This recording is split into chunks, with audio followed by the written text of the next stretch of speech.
La verdad es que somos una compañía que el hecho de la diferenciación lo hemos vivido muy de cerca. El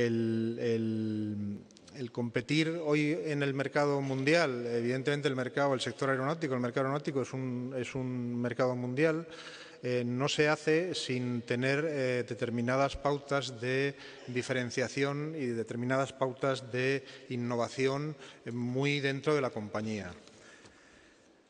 Airbus hoy por hoy es un mundo de innovación, un mundo, como decía Carmen, con más de 9.000 aviones vendidos para más de 300 clientes y con una cantidad de aviones entregados cercano ya a los 5.500 aviones.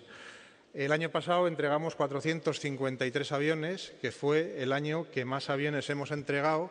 Y yo no sé si por desgracia o por suerte, yo creo que por suerte, este año pues va a estar cerca de los 500.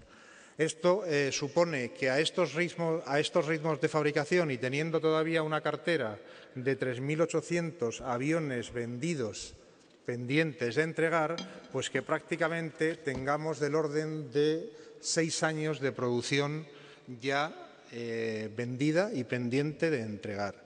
Yo creo que muy pocas empresas hoy por hoy pueden hablar de esto.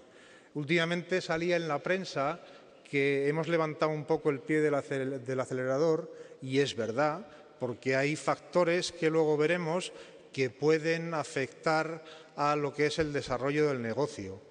El precio del crudo, y hay aquí una persona de Repsol que hemos estado antes comentando estos temas, es algo que nos ha impactado y que puede seguir impactando en un futuro.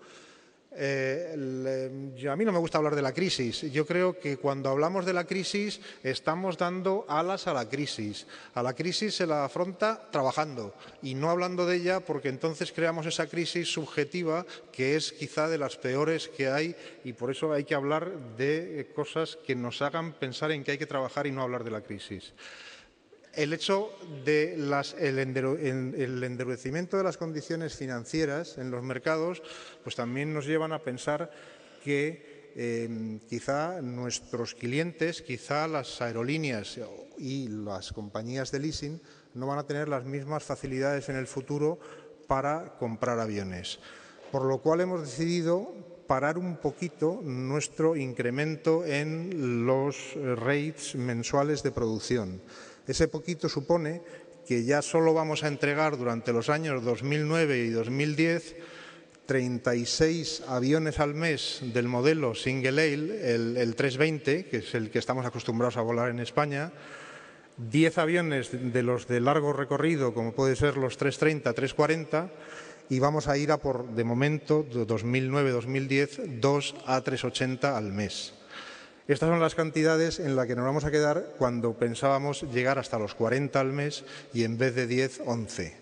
Posteriormente al 2010 ya estaremos en 4 aviones 380 al mes y llegaremos a los 40 y a los 11 aviones mes si el mercado lo demanda, que estamos seguros que lo demandará. De hecho, se ha producido una reacción muy curiosa en los clientes porque al anunciar que no íbamos a ampliar toda la producción que teníamos prevista, han venido rápidamente a proveerse de esos aviones que necesitan y hemos tenido que decirles que tendrán que esperar un poco más, dado que las condiciones hoy por hoy no son las mejores.